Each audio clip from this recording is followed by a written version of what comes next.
तो hello students, आज हम पढ़ने जा रहे हैं त्रिविमीय ज्यामिति का भाग नंबर 30। तो अभी हमने पिछले भाग में सारांश को शुरू किया था और हम इस भाग में भी उसी को पढ़ने वाले हैं। तो शायद यह अगले भाग में खत्म हो जाएगा। तो अगले भाग में हमारा सारांश खत्म हो जाएगा। उसके बाद हमारा चैप्टर बाइंड अप हो जाएगा। तो बस आपको क्या करना है, अभी जो भी हम सारांश साथ साथ में पढ़ते जा रहे हैं, इनमें से जो भी बिंदु हमारे लिए महत्वपूर्ण है, वैसे तो सारे बिंदु महत्वपूर्ण है, लेकिन उनको आपको सबको एक कॉपी में अलग से लिखते जाने हैं, जिससे आप परीक्षा के पहले जो भी हमारा सारांश होगा उसको आप एक बार देख पाओगे, तो आपको सब कुछ समझ में आ जाएगा। ठीक है, तो चलिए इसे शुरू करते हैं। तो यदि दो रेखाएं, ठीक है, एक एक बिंदु से करके इसे देखेंगे एक एक करके। तो यदि दो रेखाएं x-x1 बटा L1, y-y1 अब बटा M1, z-z1 बटा N1 और x-x2 बटा L2, y-y2 बटा M2, z-z2 बटा N2 के बीच का कोण थीटा है, तब cos थीटा बराबर है आ जाएगा। देखिए यह कैसे आ गया। ठीक है, इसको मैं मान लो L1 M1 और M1, L2 N2 और N2। इसको मैं, देखिए पहले मैं cos थीटा का फॉर्मूला ही लिख देता हूँ। cos थीटा बराबर क्या था, ए सदिश डॉट बी सदिश भागे ए सदिश का परिमाण और बी सदिश का परिमाण। ठीक है, तो ए सदिश भागे ए सदिश भागे उसका परिमाण, यह क्या था हमारा, ये से हम उसे ए सदिश जो भी हमें दिया गया था। देखिए इसको, देखिए ऐसे नहीं समझते हैं, इसको हम ऐसे देखते हैं। मान लो ए सदिश हमें दिया गया है a1x plus b1y plus c1z, और बी सदिश में क्या दिया गया है a2x plus b2y plus c3z। जब ए सदिश डॉट बी सदिश निकालेंगे तो यह क्या आ जाएगा, a1 a2 plus b1 b2, ठीक है, b1 b2 plus c1 c2, और नीचे आ जाएगा हमारे ए सदिश का परिमाण, ठीक है, और बी सदिश का परिमाण। देखिए अब हम पहले इसको इससे भाग करेंगे, फिर हम इसको इससे भी भाग करेंगे, फिर हम इसको इससे भी भाग करने वाले हैं। ठीक है, तो यहाँ से क्या आ जाएगा, तो देखिए ए सदिश को जब मैं ए परिमाण और ए टू सदिश को बी परिमाण से भाग करूंगा तो यह आ जाएगा मेरा L1 और L2 के बराबर। इस तरह मेरा आ जाएगा जाए M2 M1 और M2 के बराबर, और यह आ जाएगा मेरा N1 और N2 सदिश के बराबर। ठीक है, जो कि हमें सीधा सीधा यहाँ पर दिया गया है। तो cos थीटा बराबर क्या आ जाएगा, L1 L2 plus M1 M2 plus N1 N2। और यह ध्यान रखना है कि यह हमें मॉडुलस में रखना है, मतलब कि यह जीरो से कम भी आने वाला है तो भी हम उसको जीरो से बढ़ा करके मतलब पॉजिटिव ही लिख देंगे। ठीक है, तो cos थीटा हमारा यहाँ से निकल आएगा, और थीटा निकालने के लिए सबको क्या करना है, cos इनवर्स में इस पूरे को यहाँ पर लिख देना है। ठीक है, तो यहाँ से हमें थीटा पता चल जाएगा। चलिए अब अगली बिंदु को देखते हैं। तो अगली बिंदु में हमें क्या दिया गया है, सॉरी,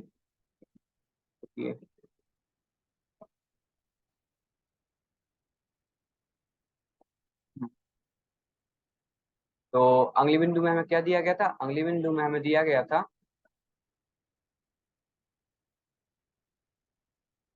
दो विषम तलीय रेखाओं के बीच की दूरी, न्यूनतम दूरी वह रेखाखंड है जो दोनों रेखाओं पर लंब है। देखिए विषम तलीय रेखा है हमने देखी थी, एक रेखा ऐसी होगी, एक रेखा ऐसी होगी, मतलब कि दोनों रेखाएं एक दूसरे को छूकर नहीं जा रही होंगी, न एक दूसरे को कहीं पे काट रही होंगी, और वह एक दूसरे के समतल में, मतलब एक ही समतल में भी नहीं होने वाली। ठीक है, तो इन दोनों के बीच की न्यूनतम दूरी क्या होगी, देखिए वह रेखाखंड है जो दोनों रेखाओं पर लंब है। तो हम यहाँ पर एक लंब खींच लेंगे जो कि 90 कोण पर स्थित होगा। ठीक है, 90 कोण पर दोनों रेखाओं के बीच में स्थित होगा। मान लो यह रेखा L1 है, यह रेखा L2 है, तो L1 रेखा से मैंने L2 रेखा पे एक एक रेखा खींची जो कि 90 कोण पर होगी, 90 के कोण पर होगी, 90 के कोण पर वह L1 रेखा पे भी होने वाली है और दो L2 रेखा पर भी होने वाली है। तो उसी रेखा को हम जब परिमाण निकालेंगे तो वही हमारी न्यूनतम दूरी होने वाली है। ठीक है, तो यहाँ से हम न्यूनतम दूरी भी निकाल लेंगे। आगे देखते हैं। तो न्यूनतम दूरी बराबर ठीक है, न्यूनतम दूरी हमने निकाल ली है। हम देखते हैं आगे। दो रेखाओं आर बराबर ए वन सदिश प्लस लेमडा बी वन सदिश और आर बराबर ए टू सदिश प्लस म्यू बी टू सदिश के बीच की न्यूनतम दूरी, इनके बीच की हमें न्यूनतम दूरी निकालनी है। तो चलिए इसे देखते हैं। मान लो यह मेरे पास दो रेखाएं दी गई है। इस रेखा पे हमारी स्थिति सदिश हो जाएगी ए वन, इस रेखा पे हमारी स्थिति सदिश हो जाएगी ए टू। ठीक है, तो हमें दोनों रेखाओं पे हमारी स्थिति सदिश मिल गई है। ठीक है, दोनों रेखाओं पे हमने स्थिति सदिश को निकाल लिया है। और आपको यह ध्यान देना है, देखिए मैंने मान लो इसको L1 रेखा माना, इसको L2। तो L1 रेखा की एक समांतर रेखा आ जाएगी B1 और L2 रेखा की समांतर की रेखा आ जाएगी जो होगी B2। ठीक है, जब हम B1 गुणा B2 करेंगे, ठीक है, यहाँ पे B1 गुणा B2 का परिमाण दिया गया है। ठीक है, तो मेरे पास मान लो मैंने पहले बताया था इस रेखा का और इस रेखा का मैंने सदिश गुणनफल किया। इस रेखा जब तक दोनों रेखाओं का जब मैंने सदिश गुणनफल यहाँ पे करता हूँ तो उसके लंबगत, उन दोनों के लंबगत एक ऐसी रेखा आ जाएगी जो कि उस दोनों के गुणनफल की दिशा को दिखा रही होगी। ठीक है, और देखिए नीचे मैंने उन दोनों की रेखाओं का भाग दे दिया है, उन दोनों के जो भी परिमाण था उनसे भाग दे दिया है। तो यह रेखा क्या आ जाएगी, यह रेखा आ जाएगी मेरी एक इकाई लंबवत सदिश या फिर इकाई अभिलंब सदिश। ठीक है, तो मुझे केवल इस ऊपर की दिशा दी गई है। उसके बाद हमने क्या किया है, उसके बाद हमने किया A2 - A1 सदिश। ठीक है, तो इस सदिश से मैंने इस सदिश को घटा दिया है, तो यह कुछ इस तरह से आ जाएगा। ठीक है, देखिए तो मेरे पास क्या आ गया, यह एक रेखा आ गई और उन दोनों के लंबवत एक ऐसी रेखा आ गई। ठीक है, और जब मैं इन दोनों का डॉट प्रोडक्ट करूंगा तो मुझे यहाँ से सीधे सीधे न्यूनतम दूरी मिल जाएगी। डॉट प्रोडक्ट क्या होता है, डॉट प्रोडक्ट होता है मेरा अदिश गुणनफल। ठीक है, तो यहाँ से दो रेखाओं के बीच की न्यूनतम दूरी हमें सीधे सीधे मिल जाएगी। ठीक है, तो यह फॉर्मूला आपको सीधे याद रख लेना, बहुत ही जरूरी फॉर्मूला है। ठीक है, अब हम आगे देखते हैं। तो दो रेखाएं हमें क्या दी गई हैं, x - x1/a1। ठीक है, y - y1/b1, z - z1/c1। और दूसरी रेखा में क्या दी गई है, x - x2/a2। ठीक है, y - y2/b2, z - z2/c2। ठीक है, यह दोनों रेखाएं दी गई हैं।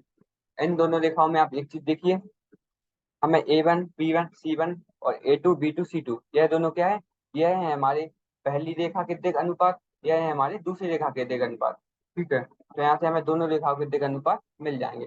अब इन दोनों के बीच में जो भी हमारी न्यूनतम दूरी था, यह उसका कार्तीय रूप है। यह आपको ध्यान रखना है कि यह क्या है, यह है उसका कार्तीय रूप, जिसे हम कार्टेशियन फॉर्म भी कहते हैं। ठीक है, ठीक है, तो यहाँ से हम उसका कार्तीय रूप की मदद से न्यूनतम दूरी कैसे निकालते हैं, हमें इन दोनों के बिंदुओं को घटा देना है। देखिए कैसे निकलेगा, x2 - x1, y2 - y1 और z2 - z1। इसको मैंने घटा दिया और जो भी A1 B1 C1 था जो कि पहले रेखा के दिग अनुपात हैं उसको मैंने यहाँ पर लिख दिया है, क्योंकि A1 B1 और C1। ठीक है, उसके बाद जो कि दूसरी रेखा के दिग अनुपात थे वो क्या दिए गए थे हमें, A2 B2 तथा C2। तो यहाँ पर हम उनको भी लिख देंगे जो हो जाएंगे A2 B2 और C2। ठीक है, तो हमने A1 B1 और C1 लिख दिया है। उसके बाद A2 B2 और C2 को भी लिख दिया है। और उनका भाग हमने पहले जो भी साइन थीटा के फॉर्मूला में निकाला था। देखिए आपको ध्यान होगा जो भी हमने शुरू में साइन थीटा का फॉर्मूला निकाला था, शायद भाग 8-10 के समथिंग है। आप उसे एक बार जरूर जाके देख लीजिएगा। अगर आपको यह फॉर्मूला समझ में नहीं आ रहा है तो उसकी हमने बहुत ही लंबी सी डेरिवेशन की थी। तो वहां से यह मुझे उसकी न्यूनतम दूरी का मान मिल गया था जो कि इसका कार्तीय रूप में न्यूनतम दूरी था। तो आपको सीधे सीधे इसको याद रख लेना है और आप जैसे इसमें सभी चीजों का मान रखेंगे तो हमें अपनी न्यूनतम दूरी मिल जाएगी।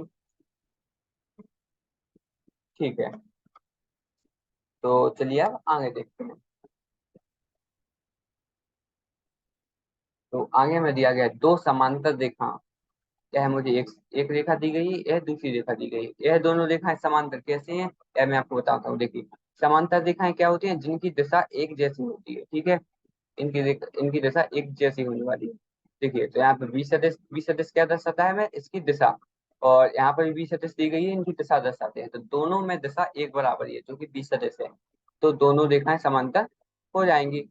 ठीक है। और A1 और A2 सदिश क्या है, इन दोनों रेखाओं पर पड़ने वाली हमारी स्थिर सदिश। ठीक है, स्थिर सदिश हो जाएगी हमारी A1 तथा A2। तो इनके बीच की न्यूनतम दूरी कैसे निकलेगी, जो कि हमारा बिल्कुल सेम था। पहले हम क्या कर रहे थे, पहले हम बी सदिश गुणा बी सदिश कर रहे थे, क्योंकि हमें हमें यहाँ पर दो दिशाएं दी गई थी, लेकिन हमें यहाँ पर केवल अब एक ही दिशा दी गई थी। ठीक है, देखिए पहली बात आपको ध्यान रखना है, दो समांतर रेखाएं दी गई होती हैं तो हम कहीं पर भी उनकी दूरी निकाल दें वह एक बराबर ही आने वाली, क्योंकि देखिए दो समांतर रेखाएं दी गई हैं वह कुछ इस तरह से जाएंगी, मतलब उनके बीच की दूरी कभी भी घटने नहीं वाली। ठीक है, तो इनके बीच की न्यूनतम दूरी कैसे आएगी, वह आएगी देखिए बी सदिश का हम गुणन करने वाले A2 - A1 सदिश के साथ, और उस पूरे का हम बी सदिश के परिमाण के साथ भाग दे देंगे। ठीक है, उसके बाद चलिए दूसरी बिंदु को देखते हैं। ठीक है, दूसरी बिंदु देखने से पहले मैं बता दूं, यह हमारे दो समांतर सदिशों के बीच की दूरी का सूत्र है, तो आपको इसको भी सीधे सीधे याद रख लेना है। ठीक है, अब आपको जो भी सूत्र दिए गए होंगे, अब आपको बस वो सीधे सीधे कॉपी पर लिख लेने हैं, जो भी मैं जरूरी जरूरी सूत्र बता रहा हूँ, और उनको बस एक दो दिन तक, 2 4 दिन तक लगातार लगातार देखते जाइए। आप उन सबके बहुत सारे उदाहरण कीजिए, जो भी हमारे प्रश्नावली में उदाहरण दिए गए हैं, प्रश्नावली में प्रश्न दिए गए हैं, वो भी आप करके देख लीजिएगा। आप जब इन सूत्रों को बहुत जगह पे प्रयोग कर लोगे तो आपको ये सीधे सीधे याद हो ही जाएंगे। ठीक है, अब हम दूसरी बिंदु देखते हैं। एक समतल जिसकी मूल बिंदु डी है, ठीक है, तथा समतल पर मूल बिंदु अभिलंब इकाई एन कैप है, इस सदिश के रूप में समीकरण क्या हो जाएगा, यह हो जाएगा। देखिए इसको मैं बताता हूँ, जैसे देखिए मुझे एक समतल दिया गया है, उस समतल की हमारी मूल बिंदु से दूरी दी गई है डी, और एक इकाई सदिश दी गई है एन कैप। ठीक है, जो कि इसकी अभिलंब इकाई सदिश है। तो इसका सदिश रूप में समीकरण क्या हो जाएगा समतल का, वह हो जाएगा आर सदिश दो तो एन सदिश बराबर डी। यह हमारा सीधा सीधा हो जाएगा। यहाँ पे बस हमें एन सदिश का मान रखना है, डी का मान रखना है, आर का मान हम ज्यों के त्यों रहने देंगे। तो यहाँ से अब सदिश रूप का में समीकरण पता चल जाएगा एक समतल का। ठीक है, अब आगे देखते हैं। ठीक है, तो अब एक एक करके हमें इन्हें भी देखेंगे। तो एक समतल जिसकी मूल बिंदु से दूरी डी तथा समतल के अभिलंब की दिक् कोसाइन एल एम और एन है, इसका समीकरण क्या हो जाएगा, इसका समीकरण कुछ इस तरह से निकलेगा। देखिए हमने पहले क्या लिखा था, आर सदिश डॉट एन के बराबर डी, लेकिन यहाँ पर देखिए यहाँ पर बस इसको थोड़ा ही से पलट दिया गया है, क्योंकि यह देखिए यह है उसका कार्तीय रूप। कार्तीय रूप में बस हमें क्या करना, आर की जगह मान लो मैंने इसको रख दिया x I cap plus by J cap plus का एन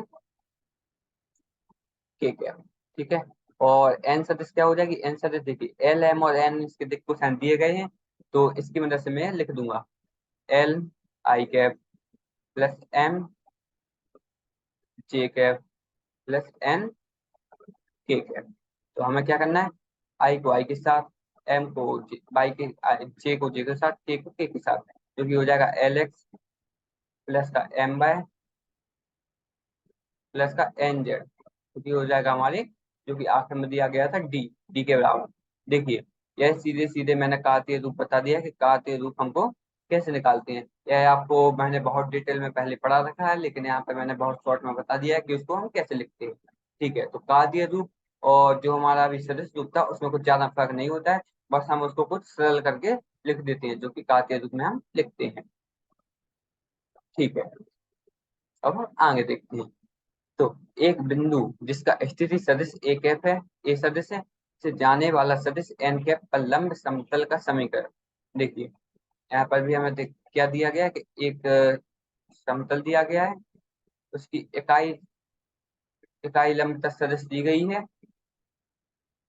जो कि हमारी एन सदिश है। ठीक है, और इस पे हमें एक बिंदु भी दी गई है जो कि हमारी ए सदिश है। ठीक है, मान लो कोई भी बिंदु जो कि मैंने आर सदिश मान लिया इस प्लेन पर, तो हमें क्या करना है, आर सदिश में से मान लो मैं ए सदिश को हटा देता हूँ, तो यह मेरी उस समतल पर कोई रेखा आ जाएगी। ठीक है, एक रेखा मेरी यह आ गई, दूसरी रेखा मेरी जो कि एन सदिश है, जो कि उस पर अभिलंब सदिश है, वह मुझे दी गई है जो कि कुछ ऊपर है। तो आप देख लीजिए यह दोनों रेखाएं हमारे 90 डिग्री या फिर 90 कोण पर स्थित है। तो अब हम इसका फायदा कैसे उठाएंगे, जैसे हमारे पास 90 कोण पर स्थित है, तो मैंने बताया था इन दोनों का हम अदिश गुणनफल निकाल के 0 के बराबर कर देंगे।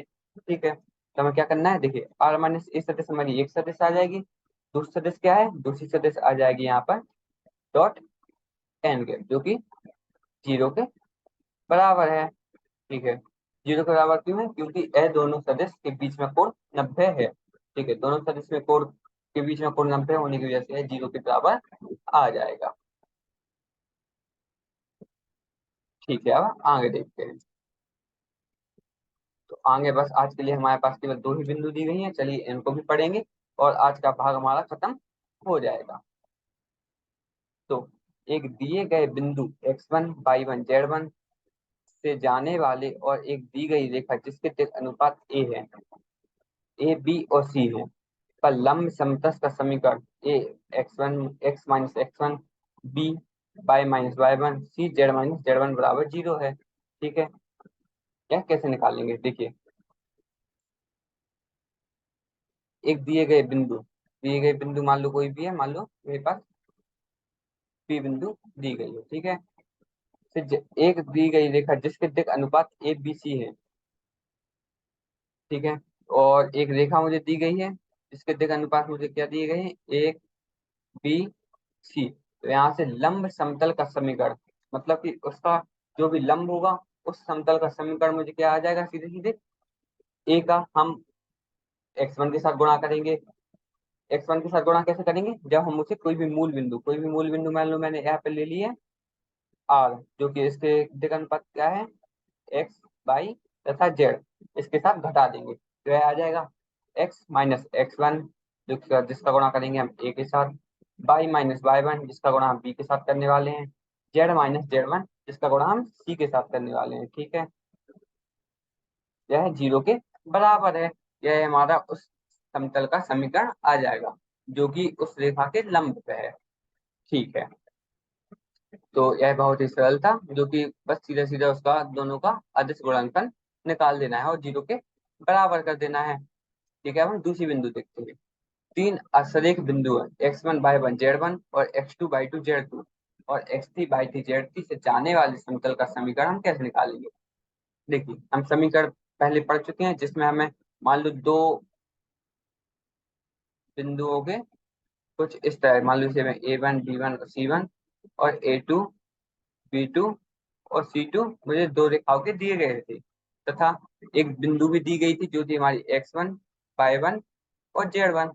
तो यहाँ से कैसे आता था, x minus x1 y minus y1 और z माइनस z1। यहाँ पर हम a1 b1 c1 तथा a2 b2 और c2 लिखते थे। ठीक है, तो बस अब आपको करना क्या है, x2 माइनस x1 क्या होगा, देखिए मैंने दूसरी बिंदु से पहली बिंदु को घटा दिया तो यह क्या है, यह है हमारे दिक् अनुपाती है। ठीक है, तो देखिए जब मैं इन बिंदुओं में से इन बिंदुओं को घटाऊंगा तो मेरे यह दिक् अनुपात मिल जाएंगे, और जब इन बिंदुओं से मैं इन बिंदुओं को घटाऊंगा तो मेरे यह वाले दिक् अनुपात मिल जाएंगे। ठीक है, देखिए यहाँ से आ जाएगी, एक ही जगह आ जाएगा a1 माइनस, देखिए a1 माइनस x1। ठीक है, यहाँ से सीधे सीधे आ जाएंगे, और इसको देख लीजिए जो कि आ जाएगा a2 minus x1 b2 minus b1 और c2 माइनस c1। आप इन्हें चाहे तो एक्स वाई जेड की जगह इन्हें भी ए बी और सी मान लीजिएगा, तो हमारे ऊपर भी आ जाएगा X minus A Y minus B Z minus C. आप उन्हें जो चाहे अपने मन से मान सकते हैं, उसमें कोई दिक्कत की बात नहीं है। और यह हमारा देखिए तीनों की तरह जैसे हमने पहले निकाला था, देखिए यहाँ पर हमने पहले निकाल चुके हैं। ठीक है, हमने इसको पहले पिछले वाले भाग में निकाला था, तो आप पिछले वाले भाग में देख लीजिएगा तीन बिंदुओं से जाने वाले समतल का समीकरण हम कैसे निकालते हैं। ठीक है, और आपको इसमें कोई भी दिक्कत आ रही हो तो आप समतल जिस भाग में मैंने पढ़ाया हुआ है उस भाग को आप दोबारा जल्दी से देख लीजिएगा, तो आपको कोई भी दिक्कत नहीं आने वाली। इसलिए मैंने एक सारांश का भाग रखा था, तीन मतलब पूरा सारांश के कुछ भाग रखे थे, जिससे जो भी हम पूरे चैप्टर में पढ़ चुके हैं एक बार में सभी का रिवाइज हो जाए और सबको बस याद आता जाए कि हम अभी तक क्या क्या पढ़ चुके हैं और क्या क्या समझ में आ गया है तथा क्या क्या भूल गए हैं। तो जो जो भी आप चीज भूल गए हैं उसको बस एक बार और जाके देख लीजिएगा और थोड़े अच्छे से देखिएगा। फिर यहाँ से आके आप आके जब सारांश को एक बार फिर से देखोगे तो आपको यह ध्यान आ जाएगा कि हमें सारी बिंदुएं पहले से आती हैं। ठीक है, अब इसको देखते हैं आगे।